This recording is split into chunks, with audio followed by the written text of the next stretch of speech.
Ekel Mailor. Baik, saudara yang dikasih Tuhan, saya ingin mengucapkan salam gereja perjanjian baru bersama-sama dengan kita semua. Mari kita ucapkan Maranatha, Tuhan Yesus segera datang. Baik, saudara yang dikasih, mohon mikrofonnya di-mute dulu ya, supaya kita sama-sama bisa mendengarkan firman Tuhan. Bagi Anda yang mungkin masih terbuka, supaya kita bisa mendengarkan karena suara bisa terfokus di satu pihak. Saudara yang dikasih Tuhan, pertanyaan ini perlu kita pikirkan. Mengapa tanggal kelahiran Yesus tidak dicatat di dalam Alkitab? Mengapa? Sebenarnya saudara, tradisi merayakan ulang tahun itu tidak dikenal oleh orang-orang Yahudi. Begitu. Itu sebabnya Anda tidak akan menemukan ada tanggal atau perayaan ulang tahun dituliskan di dalam Alkitab. Karena tradisi merayakan ulang tahun itu pada awalnya adalah tradisi para penyembah berhala ya. Ini harus kita ketahui. Jadi tradisi pagan. Begitu. Tradisi merayakan Natal baru muncul pada 25 Desember tahun 336 Masehi.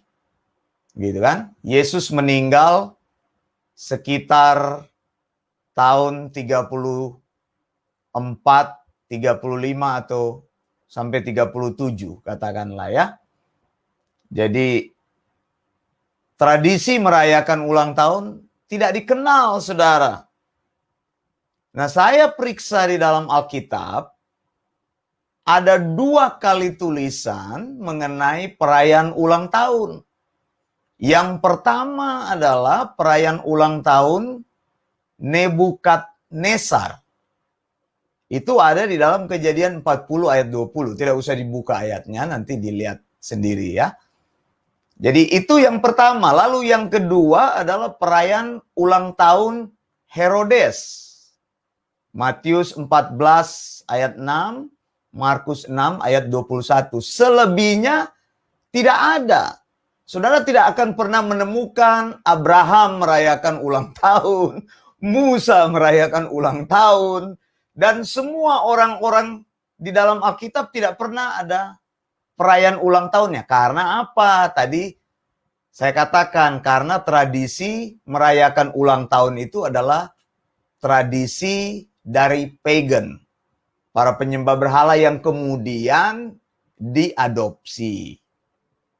Itu sebabnya memang kalau orang-orang katakan, apakah ada perintah merayakan hari ulang tahun Yesus? Ya tidak ada di dalam Alkitab.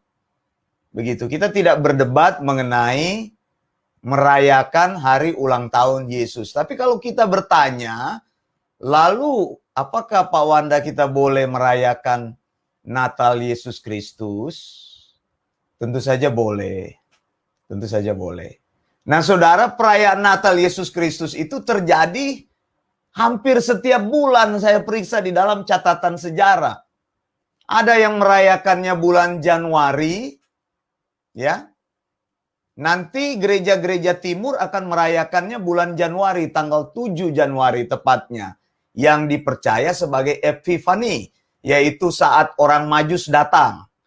Kemudian ada yang merayakan pada bulan Februari, lalu ada yang merayakan bulan Maret karena dipercaya Yesus lahir pada bulan Maret, lalu ada yang merayakan pada bulan April, lalu ada yang merayakan Mei, Juni, Juli, dan seterusnya. Sampai Desember. Saya memilih kalau mau merayakan Natal ya lebih bagus merayakan Natal pada saat Desember. Mengapa? Mengapa saudara? Karena ya konyol kalau merayakan Natal di bulan Maret ya orang-orang tidak ada liburan Natal. Kenapa kita mau merayakan di bulan itu? Sama seperti saya katakan, kita tidak diperintahkan berbakti pada hari Minggu. Tetapi hari Minggu adalah hari ketetapan libur. Jadi kita berbakti di hari libur. Ya kalau kita buat kebaktian hari Jumat ya nggak ada orang yang datang. Tapi kita membuka kebaktian sepanjang tahun. Sama seperti yang saya katakan tadi. Nah saudara yang dikasih Tuhan, kita merayakan kemanusiaan Yesus ketika kita merayakan Natal. Alkitab katakan Yesus itu adalah Allah, manusia. Saya bacakan dalam Roma 1 ayat 1-3 dari Paulus, hamba Kristus Yesus yang dipanggil menjadi rasul dan dikuduskan untuk memberitakan Injil Allah. Oke? Dengarkan baik-baik, Injil Allah. Apa isi Injil itu? Injil itu telah dijanjikan sebelumnya dengan perantaran nabi-nabinya dalam kitab-kitab suci. Isinya apa? Tentang anaknya yang menurut daging diperanakan dari keturunan Daud. Lalu ayat 4 katakan, dan menurut Roh Kekudusan dinyatakan oleh kebangkitannya dari antara orang mati, bahwa ia adalah anak Allah yang berkuasa, Yesus Kristus Tuhan kita. Jadi Paulus katakan, pemberitaan Injil Allah itu isinya tentang Yesus Kristus yang adalah manusia. Dia keturunan Raja Daud dan dia adalah Allah, Allah yang berkuasa. Jadi Alkitab dengan jelas menegaskan bahwa Yesus itu adalah Allah manusia. Hypostatic union. Ya, apa itu hypostatic union? Yesus adalah Allah sepenuhnya, Yesus adalah manusia sepenuhnya. He is both perfectly divine and perfectly human. Jadi manusia seutuhnya, Allah seutuhnya. Nah saudara, yang kita rayakan adalah Yesus dalam kemanusiaannya saudara. Karena apa? Ketika Yesus mati, dia tidak pernah berhenti menjadi manusia. Namanya tetap Yesus. Nah, saya ingin membuat satu konsep supaya saudara ingat konsep ini. Bahwa bukan Allah berubah menjadi manusia, tetapi Allah mengambil bentuk manusia. Begitu ya.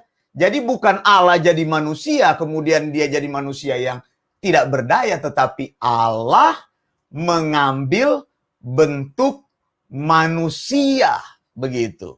Jadi Kristus bukanlah Allah di dalam kealahannya berubah menjadi manusia, tetapi Allah yang mengambil kemanusiaannya bagi dirinya sendiri. Nah saudara yang dikasih Tuhan, kita perlu mengerti. Tadi saya katakan, mengapa sebenarnya perayaan Natal itu dipercaya tanggal 25 Desember? Sebenarnya konsepnya gampang seperti ini. Saya sudah berulang-ulang sampaikan bahwa Yesus itu adalah anak domba Allah. Nah, anak domba Allah itu disembeli pada tanggal 14 Nisan.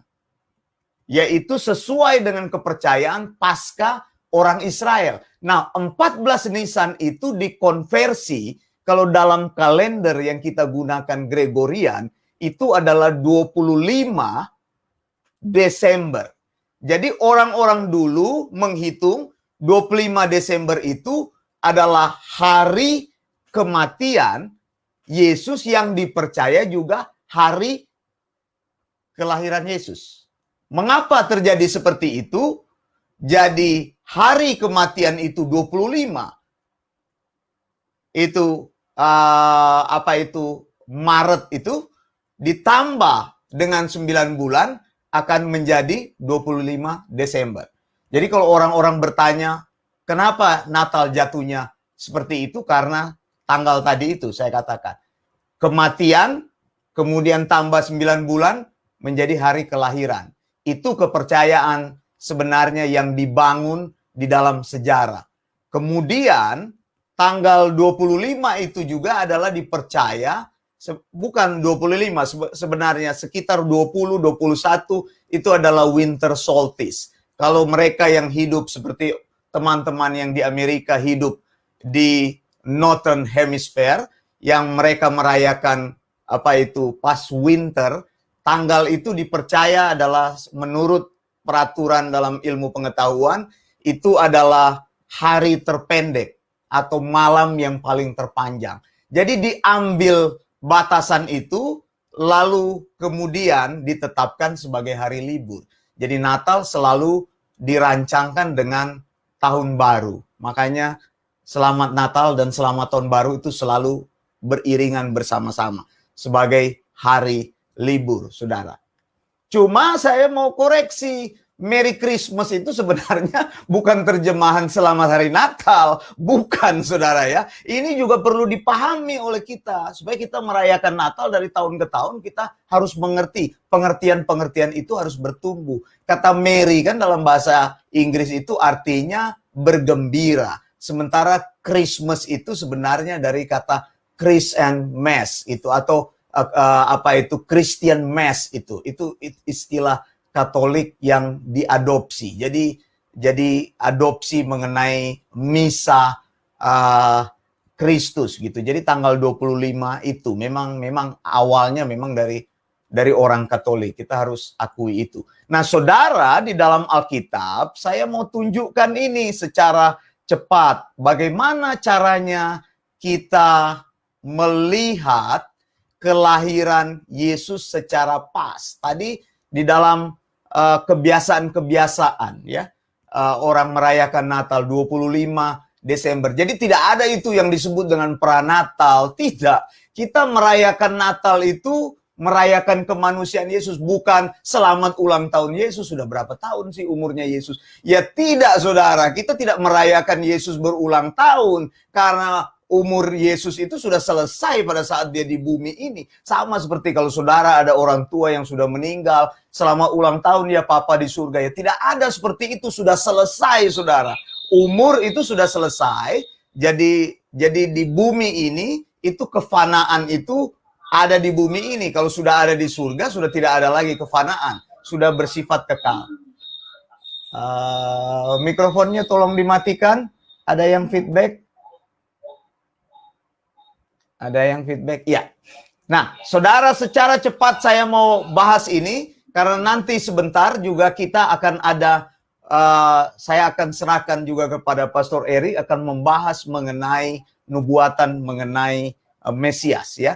Secara cepat di dalam Lukas 1 ayat 5 sampai yang ke-13 dikatakan begini. Kalau membahas tentang kemanusiaan Yesus kita harus lihat di sini. Yaitu pada zaman Herodes Raja Yudea ada seorang imam yang bernama Sakaria dari rombongan Abia. Nah ini adalah Imam Yohanes ya. Istrinya juga namanya berasal dari juga keturunan imam namanya Elizabeth. Jadi dua-duanya keturunan imam. Mereka ini tidak punya anak. Saudara, kalau kita bicara tentang Natal, kita harus bicara lebih dulu tentang Elizabeth dan Sakaria. Nah, saudara yang dikasih Tuhan, pada waktu itu Alkitab katakan, waktu tiba giliran rombongannya, Sakaria melakukan tugas keimaman di hadapan Tuhan.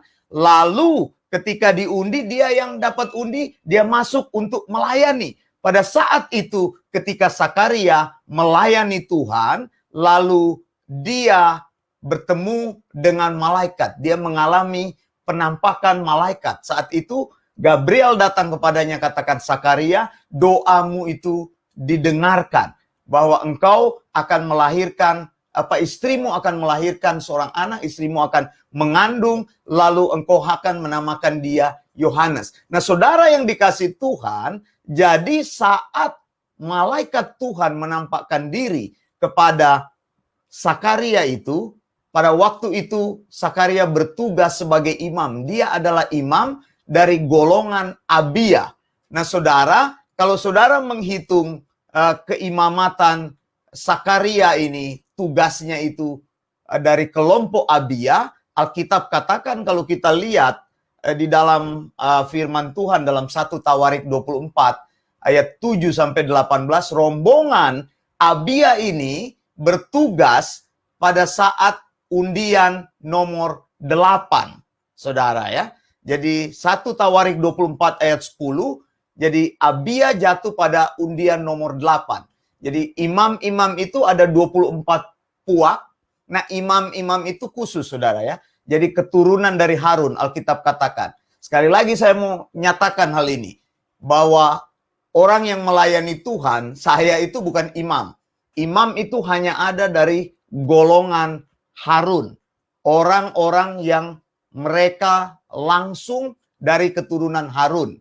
Jadi imam itu bukan dari orang Indonesia. Imam itu dari keturunan orang Yahudi, yaitu dari keturunan Harun. Harun sendiri adalah keturunan Lewi. Saya mau sampaikan ini supaya tidak ada kesimpang siuran. Ke depan semua penafsiran-penafsiran harus dibangun berdasarkan teologi yang tepat dari apa yang Alkitab katakan.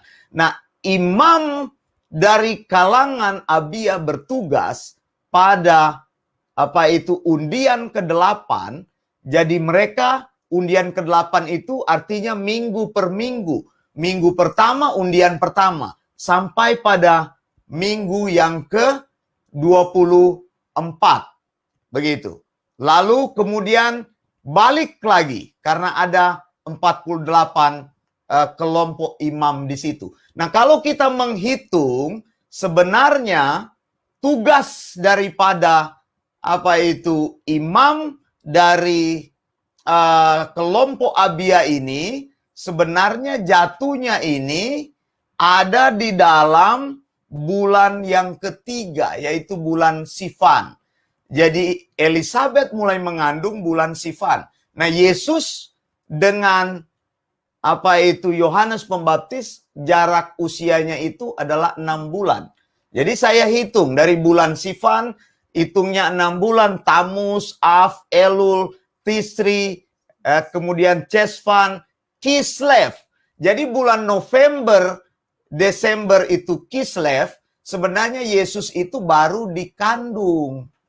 Jadi kebenaran dari Alkitab harus kita tahu. Bahwa kita merayakan Natal di bulan Desember, tidak ada masalah. Tapi fakta kelahiran harus kita tahu. Bahwa Yesus itu mulai dikandung, Maria mulai mengandung Yesus pada bulan Kislev. Bulan Kislev itu kalender kita jatuhnya di November, Desember. Jadi Yesus itu dikandung pada saat bulan Desember. Nah, bayi itu dikandung selama 280 hari. Akan lahir 9 bulan kemudian. Jadi kita hitung lagi bulannya. Tevet, Sfat, Adar, lalu Nisan, Iyar, Sivan, Tamus, Av, Elul, Tisri. Jadi sebenarnya kalau sudah tanya kepada saya, Pendeta Wanda, kapan Yesus lahir? Saya mau katakan dia lahir 11 September. Tahun 3 sebelum Masehi. Nanti kalau mau tahu hitungan ini, Anda harus ikut kelas Eleos Theological School. Nanti tahun depan kita akan buka lagi. Saya kasih hitungannya secara tepat. Hitungan komputer juga jatuh di tanggal yang tepat. 11 September tahun 3 sebelum Masehi. Begitu. Jadi kalau ada orang tanya kapan Yesus lahir, ya tanggal itu. Dari mana taunya? Dari perbedaan usia kandungan Maria dan kandungan usia Elisabet. Jadi Yesus dan Yohanes Pembaptis sepupunya itu hanya berbeda 6 bulan. Jadi Elisabet mengandung pada bulan Kislev, Maria mengandung pada bulan siapa itu tadi? Elisabet mengandung mulai dari bulan Sivan, kemudian Maria itu mengandung Yesus pada bulan Kislev dan Yesus lahir pada bulan Tisri. Tisri itu bulan apa? Bulan September dalam hitungan kita. Nah, saudara yang dikasihi Tuhan, apa yang kita lihat di sini sekali lagi saya mau katakan kita merayakan bukan merayakan ulang tahun dari Yesus, bukan ya. Jangan bilang selamat ulang tahun Yesus, bukan saudara. Kita tidak merayakan ulang tahun Yesus. Yesus sudah ada di surga. Kefanaan Yesus sudah berhenti. Sebagai manusia, dia sudah berhenti pada saat dia mati. Umur 33 tahun, ya sudah stop. Tidak ada ulang tahun lagi. Dan memang orang Yahudi tidak merayakan ulang tahun. Kita merayakan bahwa Yesus itu pernah lahir sebagai manusia. Karena banyak orang, katakan orang Kristen itu, Allahnya itu tidak jelas. Karena Tidak ada manusia yang bernama Yesus di dalam sejarah. Nah, kita membantah fakta itu dengan mengatakan Yesus Kristus itu adalah Allah sepenuhnya dan Yesus Kristus itu adalah manusia sepenuhnya. Mari kita katakan bersama-sama. Yesus Kristus adalah Allah sepenuhnya. 1, 2, 3. Yesus Kristus adalah Allah sepenuhnya dan Yesus Kristus adalah manusia sepenuhnya. Jadi jangan salah di dalam hal ini saudara ya. Kita mempercayai ini. Tritunggal Allah yaitu Yesus Kristus bukan hanya manusia. Tapi dia adalah Allah 100%. Dia adalah manusia 100%. Yang kita rayakan hari ini. Atau besok. Atau kapanpun. Engkau mau rayakan nanti tanggal 7 Januari ada perayaan dari Western Church. Ya. Engkau bisa ikut perayaan Western Church. Engkau juga bisa ikut perayaan pada saat bulan Maret nanti. Engkau bisa ikut perayaan nanti. Gereja yang merayakan perayaan Natal bulan Juli. Terserah kapan engkau mau merayakan Natal itu. Bagi saya tidak ada masalah di situ. Tapi faktanya kita harus tahu bahwa Yesus itu pernah lahir sebagai manusia. Karena memang manusia sepenuhnya dia harus mengikuti dan lahir sebagai cara-cara manusia bertumbuh sebagai manusia yang sebenarnya. Amin. Saya serahkan kepada Pastor Eric Ekel. Silakan, Pastor.